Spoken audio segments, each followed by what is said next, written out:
আসসালামু আলাইকুম রহমতুল্লাহ। আমি সাইম, নাটোর এক লালপুর বাগাতিপাড়া আসনে বাগাতিপাড়ার সন্তান।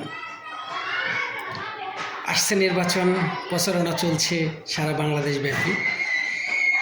যেহেতু লালপুর বাগাতিপাড়ায় প্রার্থী আছে, বিভিন্ন প্রার্থী, তো বাংলাদেশ জাতীয়তাবাদী দল বিএনপির পক্ষ থেকে মনোনয়ন দেওয়া হয়েছে ব্যারিস্টার ফারজানা শারমিন পুতুল আপাকে। আমি আমার ভোটটি অবশ্যই বিএনপির মনোনীত প্রার্থী ব্যারিস্টার ফারজানা শারমিন পুতুল আপার ধানের শীষ প্রতীকে দিব ইনশাআল্লাহ। তো লালপুর বাগাতিপাড়াবাসীকে এতটুকুই বলবো, বিভিন্ন প্রার্থী রয়েছে। আমরা উন্নয়নের স্বার্থে, লালপুর বাগাতিপাড়া উন্নয়নের পরিবর্তনের স্বার্থে লালপুর বাগাতিপাড়াবাসী অবশ্যই যেন তাদের মূল্যবান ভোটটি ধানের শীষের পক্ষে দেয়।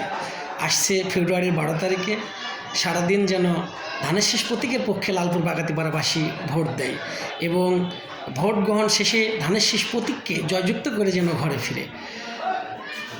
যেহেতু আমাদের অবহেলিত লালপুর বাগাতিপাড়া একটি জায়গা, সেই ক্ষেত্রে উন্নয়নের প্রয়োজন এবং অনেক শিক্ষিত ছেলে বেকারত্ব রয়েছে, যাদের চাকরির প্রয়োজন, রাস্তার প্রয়োজন, সব মিলিয়ে উন্নয়নের প্রয়োজন। সারা বাংলাদেশব্যাপী বিএনপির চেয়ারম্যান জনাব তারেক রহমানের 31 দফা দাবি বাস্তবায়নের লক্ষ্যে ধানের শীষ প্রতীককে ভোট দিয়ে সারা বাংলাদেশ জয়যুক্ত করার মাধ্যমে সরকার গঠন করতে হবে ইনশাআল্লাহ।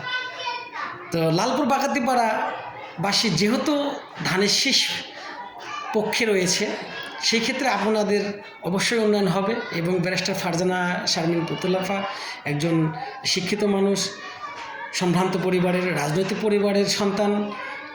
সেই ক্ষেত্রে অবশ্যই তারা উন্নয়নের লক্ষ্যে কাজ করবে বলে আমি আশাবাদী। এই জন্য লালপুর বাগাতিপাড়াবাসীকে বলবো, আপনাদের মূল্যবান ভোট দিয়ে আপনারা ধানের শীষ প্রতীককে জয়যুক্ত করবেন ইনশাআল্লাহ। এবং বিভিন্ন দল রয়েছে, বিভিন্ন প্রার্থী রয়েছে। যেহেতু আমার চয়েস ধানের শীষ প্রতীক, আপনাদের মূল্যবান ভোটটি অবশ্যই ধানের শীষ প্রতীকের পক্ষে দেবেন। ব্যক্তি এই মুহূর্তে মূল লক্ষ্য নয়, এই মুহূর্তে মূল লক্ষ্য দেশ, আর দেশকে বাঁচাতে হলে ধানের শীষ প্রতীককে ভোট দিতে হবে। বিএনপির চেয়ারম্যান জনাব তারেক রহমানের 31 দফা দাবি বাস্তবায়নের লক্ষ্যে ধানের শীষ প্রতীককে জয়যুক্ত করতে হবে ইনশাআল্লাহ। সারা বাংলাদেশব্যাপী একটা গণজোয়ার এসেছে, সেই ধারাবাহিকতায় আমরা সারা বাংলাদেশের সকল ভোটাররাই ধানের শীষ প্রতীককে ভোট দেবে ইনশাআল্লাহ। পাশাপাশি প্রিয় লালপুর বাগাতিপাড়াবাসী, আপনাদের মূল্যবান ভোটটি ধানের শীষের পক্ষে দিন।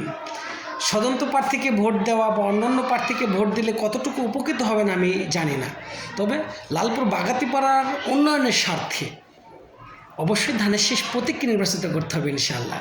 যেহেতু লালপুর বাগাতিপাড়া একটি অবহেলিত অঞ্চল, এখানে বেকারত্ব রয়েছে, শিক্ষিত ছেলে এবং বিভিন্ন কাজ রয়েছে, যে কাজগুলো করতে হলে রাস্তা রয়েছে এবং বেকারত্ব দূর করতে হবে, শিল্প কারখানা করতে হবে।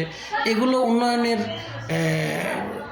ধারাবাহিকতায় বিএনপির প্রতীক ধানের শীষকে এবং বিএনপির প্রার্থী ব্যারিস্টার ফারজানা শারমিনকে জয়যুক্ত করতে হবে।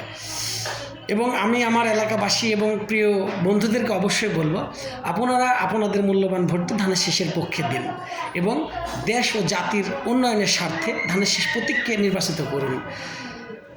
ধন্যবাদ প্রিয় লালপুর বাগাতিপাড়াবাসী।